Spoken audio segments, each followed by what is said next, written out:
Greetings, everyone! On today's very special episode of Geography is Everything, we will be journeying to the home of Dracula, Transylvania! Geography is everything! Okay, no, we're not going to Transylvania. We're going to KURAIGANA Island, which literally just translates to "Damn, it is dark out here" island, okay? Home of the Muggy Kingdom, which is actually the battle-ridden remains of the kingdom whenever Buggy decided to launch his Muggy Ball at it. You know, there was a particular kingdom that just really pissed Buggy off. He bombarded it with Muggy Ball after Muggy Ball, and they renamed the kingdom the Muggy Kingdom right as it was burning down into ash. That's how much respect they had for Buggy. They were like, okay, well, our kingdom is ruined. Our last official act as a kingdom will be to change the name of our kingdom to the man that burned down our kingdom.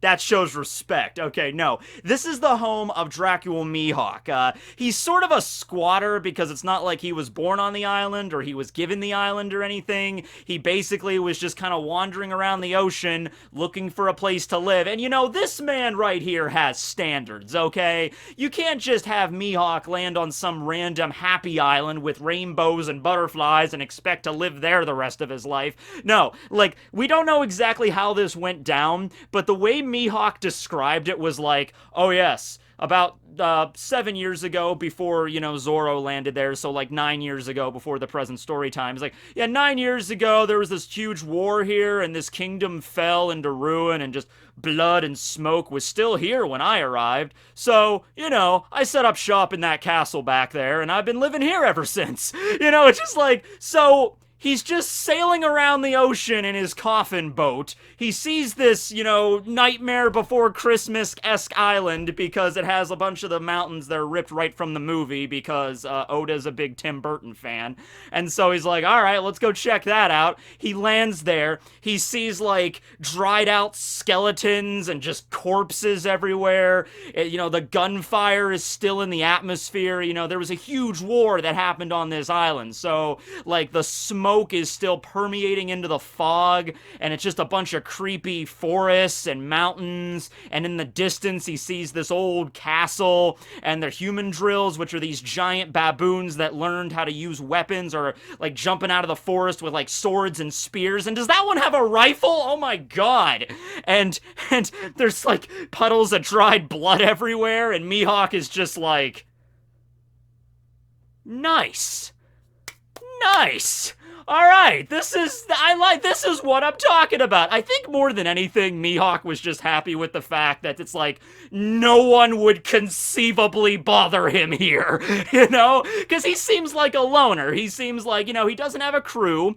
He's the only member of the warlords that doesn't have at least somebody helping him out. I mean, even Weevil travels around with his mom. Hancock has the Kuja Pirates. You know, Crocodile had Baroque Works. Even right now, Crocodile, well, he probably built up a new criminal organization in the New World, but even after he broke out of Impel Down, he at least had Mr. One, Das Bones. Who else? You know, Jinbei. Okay, well, Jinbei has the Sun Pirates. That doesn't count. Yeah, I'm pretty sure he's the only warlord that just travels solo, doesn't have anybody helping him out, okay? So he's like a loner. He's more about just like, hey, listen, I'm just traveling from place to place, and I'm gonna do what I want. I'm sure he's looking for other strong swordsmen or swordswomen to like give him a run for his money, to like train himself up a little more, see if he really is the best. You know, if somebody challenges him, I'm sure he'll go at it. But other than that, I think he just wants to be left alone. And so he sees this place and he's like, yeah, this is Left Alone Island. This is Leave Mihawk Alone Island, no solicitors. Oh my god. I'm gonna put a picture in your head. I'm put an image in your head, and then I'll get back to the geography part, okay? Alright, so imagine Mihawk, you know, who is like Dracula. I mean, he isn't, but he kind of is. You know, he's got the outfit, he wears the cross, he lives in a creepy castle on a creepy island with creepy fog and a creepy red moon. He's Dracula. He sits there sipping wine, alright? He's there. It's just an ordinary night. Perona and Zoro aren't even on his island yet. He's just sitting out there on his veranda. You know, maybe he could hear the chatterings of the human drills in the forest, and he's just sipping his wine. And then all of a sudden, off to his right, a Jehovah's Witness or like a Mormon just walks up his castle steps wearing the suit, and he has like, you know, a bunch of pamphlets and stuff, and just like, "Hi sir, how are you today? Did you know about the glory of Jehovah, or did you know about the Mormon faith?" And Mihawk just kind of sits there swirling the wine and just looks at him, and he doesn't even need to say anything. He just, and the guy just turns around and just runs away. like, no, like, really? No solicitors. I put the sign up for a reason, okay? Man, alright, so anyway, this island, alright, so as you can probably imagine, I pretty much set the stage for you here. It is kind of like Transylvania, or Eastern Europe was probably the design that Oda went with. I'm not sure Eastern Europe has forests filled with, you know, deadly baboons that can utilize weaponry, but hey, I didn't grow up in Eastern Europe. Anybody from Eastern Europe, if you're living in, like, the Ukraine, or Romania, or Hungary, is Hungary in Eastern Europe? I'm pretty sure it is. Yeah, I mean, like, if you live out there, let me know. Like, do you have roving packs of baboons that wield spears and giant hammers? Also, I'm pretty sure the mountains in the distance, those are just from the movie. Actually, if you look closely at those mountains, it does seem, I don't know if those are trees on, like, the loops, like, the curves of the mountain. There's more, like, forest on that, which that would be kind of interesting. That's a cool design. Or if that's, like, a town or another castle. I'm assuming it's just a forest, but still, that'd be pretty cool. Like, how, like, you would have to travel all the way to the top of this mountain and then take, like, a rope ladder down to gain access to that, forest or that castle. I mean, it's just a cool design, right? And, I'm kind of embarrassed to admit this, because I am, of course, the master of geography, even though I don't know where Hungary is. Up until probably the time I was like a teenager, I thought Transylvania was a completely fictional country or land. I didn't think it actually existed in our world, okay? Because when I was a kid, you know, you watch like a Dracula movie or just anything involving vampires, usually they bring up Transylvania at some point, but I would look on a map and I had just this really basic, like, world map when I was a kid. It was actually, this inspired, if you want to know what inspired my love for geography, I'll tell you right here. When I was a little kid, my mom and my dad bought me a bunch of placemats for me to eat my dinner on. One of them was a map of the United States, so it had all 50 states, so here I am at, like, 5 years old, eating my freaking hamburger helper or whatever at the dinner table and looking at this placemat of all the different states and all the state capitals, and so that's what I got, how I learned that. By the time I was like in first grade, I knew all the states and everything. And then they also had one that was just a really basic world map that I would look at and study all the countries, okay? But I couldn't find Transylvania on it, so I just assumed it just doesn't exist. Transylvania, just like Wallachia, is part of Romania. Just a section of Romania that is Transylvania. So no, it exists. I don't know anything about Transylvania, alright? All I know is about Pennsylvania, which is where I'm from. Granted, we do have a large vampiric castle on the edge of town. I was going to go and slay the vampire that lives inside there to free the townspeople from, you know, their dark eyes and gaze, but, you know, I gotta do YouTube. I don't have time to go and do that, alright? So maybe someday I'll get around to it, I'm not sure. Okay, so let's talk about the castle, I guess. The castle is in rather pristine condition. Part of it seems like it's underwater because of all the battles or something. You know, I'm sure there was like maybe some structures on the island, maybe a dam or something that got destroyed. Part of the island got flooded, so the very bottom level of this place is flooded, but it's not a big deal really because most of the castle is above the water. Inside it actually looks really nice. I'm not sure if Mihawk is like Levi from Attack on Titan or something, where like as soon as he arrives back at the island, he takes off his hat and his cloak and sets Yoru down. He probably has a nice mantle for Yoru in his bedchamber, and he's like, it's good to be back. And he pours himself some wine, takes a break, and then he busts out all the mops and everything and starts cleaning the entire castle. Because I understand most of this is anime-only filler, but by the time Perona arrives on the island and Zoro gets there as well shortly after she does, most of of this castle seems rather pristine, alright? It's got couches, a nice little marble finish there. It's a huge castle,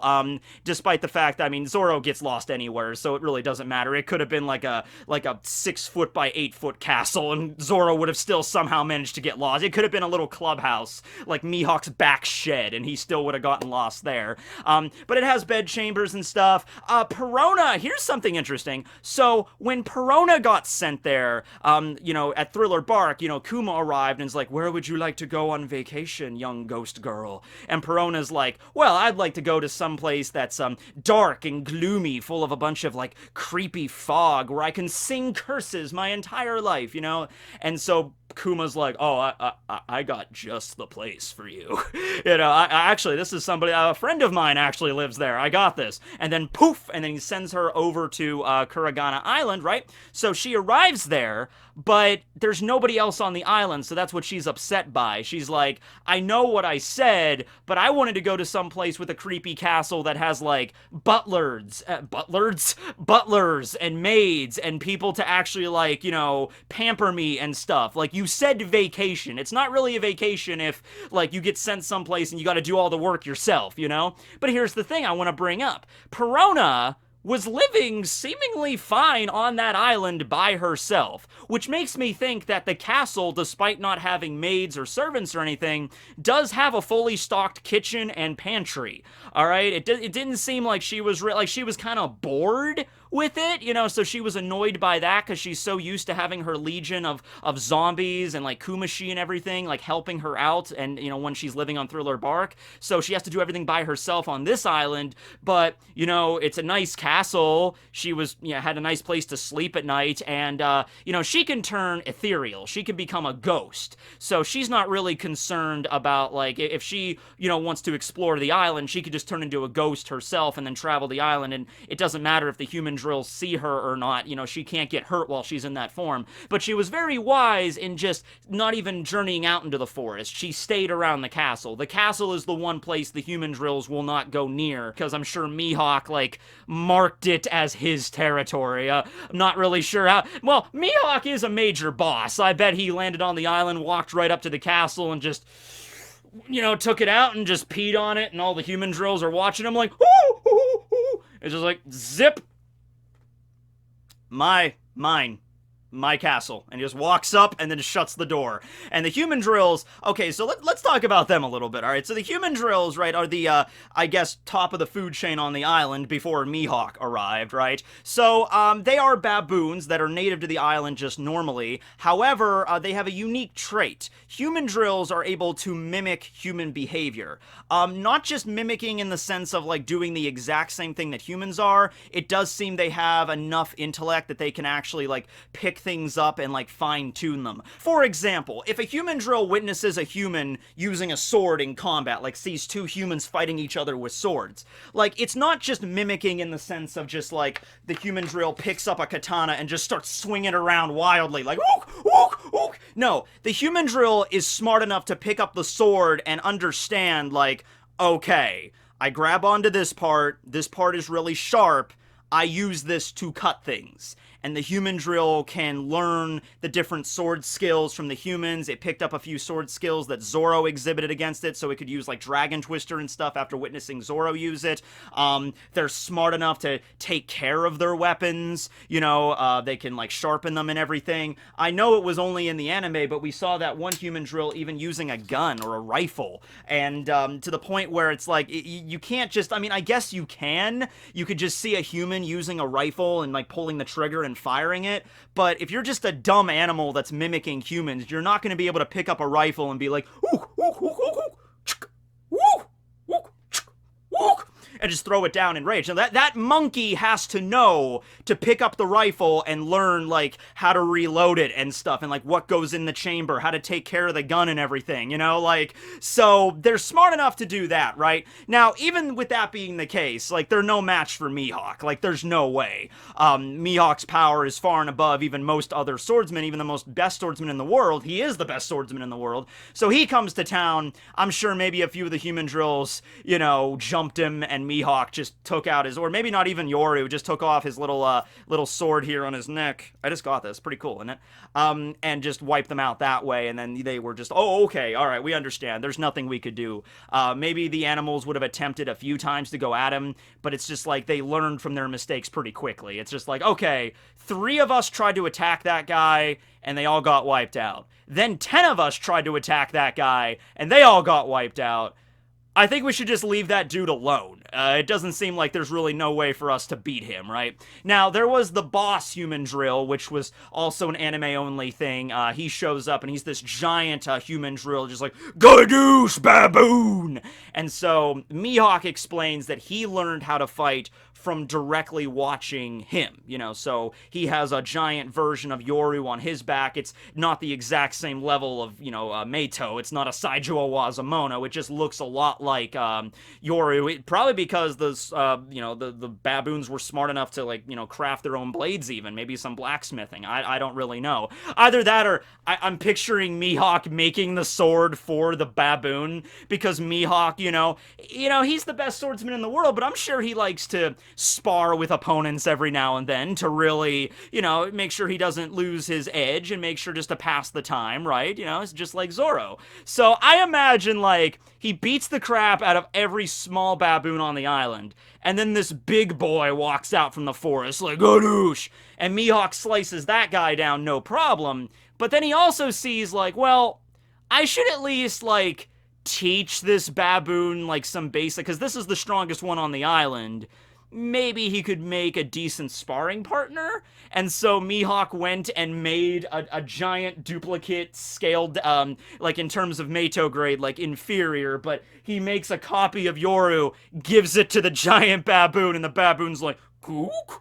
And then Mihawk, like, takes out Yoru and's like, all right then, let us begin. And then so they spar, and Mihawk wins every time, right? But every time the giant baboon maybe picks up a little bit more of Mihawk's skill. Not much, but still, it's just like, okay, I could imagine that happening, right? Once again, it's only in the anime, so don't ask me how this works. But after Zoro defeated all the human drills on the island, he then bowed before Mihawk to ask Mihawk to train him, and Mihawk, the first thing he kind of does is take him outside and like, well, there's one more baboon you've yet to defeat. That one over there. He's not like the others. He could probably kill you. You should probably be careful with that guy. And so we just see Zoro clashing with that giant baboon as kind of like step 1 of his training before Mihawk even gets involved. Like, that baboon, me and him have clashed like a bunch of times as kind of just like my hobby on this island. He's probably picked up a few of my sword skills, so if you gotta defeat him first is like the introduction to, you know, swordsmanship by Dracula Mihawk. You must go defeat him first as like a brief tutorial course, then come back to me. We actually don't know how exactly Mihawk trained Zoro. We know he sent him basically against that monkey in the anime. The only really flashback we get in the actual manga, the canon of the story of how he trained him, was there was that scene where he was teaching him about black blades. You know, like every blade can become a black blade with hockey. You must treat every nick on your blade as a blow against your pride, as a source of shame for you. You must train until you master this, and you cannot drink alcohol until you do. And so, of course, Mihawk drinks wine all the time. Zoro always glugs down the beer and the sake and all that stuff. So, that's probably a good method to get him to do stuff. He's like, you can't touch alcohol until you do this. You know, Mihawk is smart. But it's also true, like, Mihawk might have not have actually gotten into, like, you know, sparring with him until maybe at the very end. Like, I like to think, like, okay, he did that kind of training with Zoro for the most part. Like, master this, and then you can drink alcohol again. That kind of stuff, right? And Zoro, of course, would respect Mihawk as a master, so he would listen to him. You know, it might be a little bit, have to deal with some withdrawal symptoms, but he could get through it. And then I think at the very tail end of the 2 years, at the end of his training, when he defeated all of the baboons and he mastered hockey as best as he could in those 2-year time span, like right before he was about to leave for Sabaody, maybe like a month before he left, Mihawk decided, like, okay then, Roronoa, it is time to have a proper sparring match with me. All right, and then I'm pretty sure that's where Zoro got his scar, you know, and so just to kind of put it in Zoro like perspective, I like to think it wasn't a balls-out fight. It really was truly just a sparring match. Mihawk might have not even have used Yoru.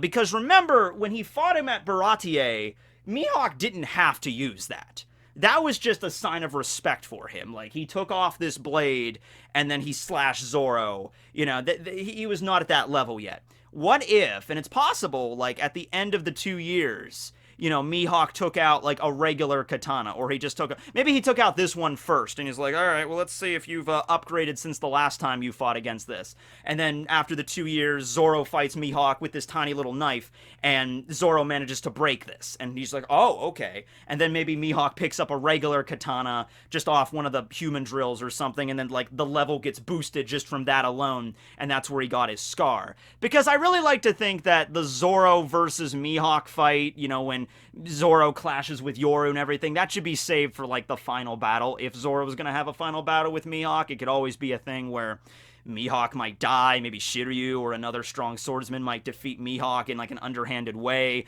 and then Zoro has to defeat, like, Shiryu to avenge his master. It could be something like that, we don't know. Oh, there's also a mass graveyard on the island that was apparently built by the human drills.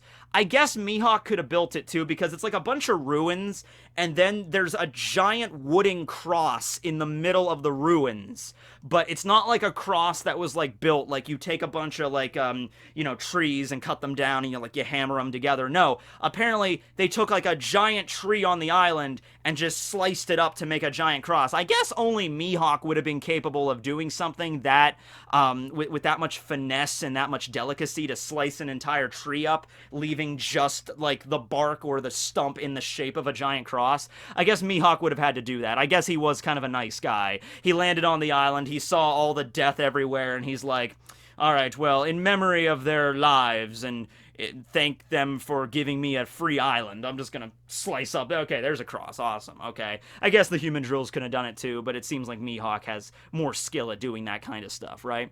So, what's the deal right now with the island? Well, Zoro left, of course, with Perona to go to Sabaody. Of course, Perona had to go with him to guide him. Mihawk stayed on this island. After Perona dropped Zoro off, she went back to Thriller Bark very briefly to get Kumashi, or Kumashi's lifeless body, and then she just went back to the island, you know, to hang out with Mihawk, which lends me to the belief that Perona and Mihawk are a couple. I mean, like, let's think about this. No, seriously, like, without any joking, Mihawk is totally Perona's type. Like, 100%. Like, Perona's all about, like, you know, the creepy goth kind of lifestyle and stuff. Like, just send me to a creepy island with a castle. You know, Perona's, like, wet dream is probably arriving at a creepy castle, and then, like, a Dracula dude opens the door, swirling wine, is like, welcome, young lady. Please step into my humble abode. That would be the moment where Perona's like, oh my god, so hot! You know, so, like, they're together. They're a thing. Later on, during one of the cover pages, we get to see that they're actually beginning to till the fields on the island. Mihawk is actually starting to teach the human drills about farming. The human drills, they're not always, like, just necessarily violent. If they grow up around violent humans, they will begin to pick up weapons and fight, you know, the same as those humans did. But if they're around peaceful humans, they'll be peaceful. If they're around farmers, they'll learn how to farm. You know, that's just, they're just really good at learning things from humans, okay? They can pick this stuff up, and you don't have to teach them everything. They'll kind of pick up stuff on their own.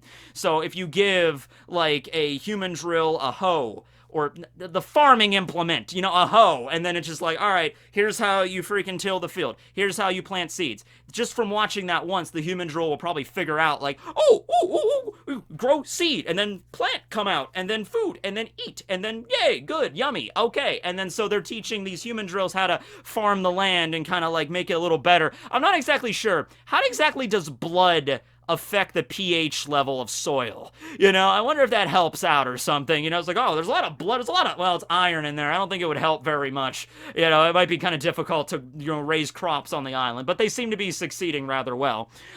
Even more recently, Perona, after discovering Moria is still alive, she decides to leave the island, and Mihawk also kind of just, like, they're like an old married couple. I love it. You know, Mihawk is just like, well, take care if you're going to leave. Make sure to pack a sweater. And, you know, Perona's just is like, shut up, I don't care about you, Baka, just leaves. I'm like, they're an old married couple, they're adorable together, you know? And so Mihawk, though, he's still, like, reading the paper and swirling his wine, and he's like, it may in fact be time to leave this place after all, because I think he was reading about the warlord system and how it's kind of tentative right now if it's going to still stay in place, because Fujitora was talking at Reverie about how he wants to, you know, dismantle it. So maybe Mihawk was saying, like, oh, if they dismantle the warlord system, then I'm just going to be a regular pirate, and I might not be able to stay on this island anymore. I still think he could, because let's talk about this. I mentioned this in a video. I talked about, like, the end of the warlord system in a video, but, like, all of the things that are going on in the new world right now, all of the things involving the Yonko, plus Luffy, plus all of the stuff, just all this, like, Weevil just stomping around, like, if they did dismantle the warlord system, which I think is a very likely thing that will occur, I think their top priorities are going to be going after the warlords that are causing a lot of problems, like Weevil, for example. I don't think necessarily like, okay, guys, the warlord system was dismantled. First order of business, we gotta take care of Mihawk. Mihawk doesn't really, like I said, he's a loner. He's kind of like, what would it be like in D&D terms, like chaotic neutral? Or, you know, he's not evil, he just, like, I do what I want, right? Like, if I want to go over to that island and get some beer, I'm gonna do that. If I want to go over here and slice this ship apart, I'm gonna do that. Just don't get in my way, basically. He probably just joined the warlords because they, like, gave him more free reign to do that, so the Marines weren't constantly on his ass. But at the end of the day, it's just, if you just leave him alone, it's not like Mihawk's gonna try to, like, take over the world or something, or dismantle Marijois. That's not really his thing. You have more problems with Weevil and with, like, Blackbeard right now, okay?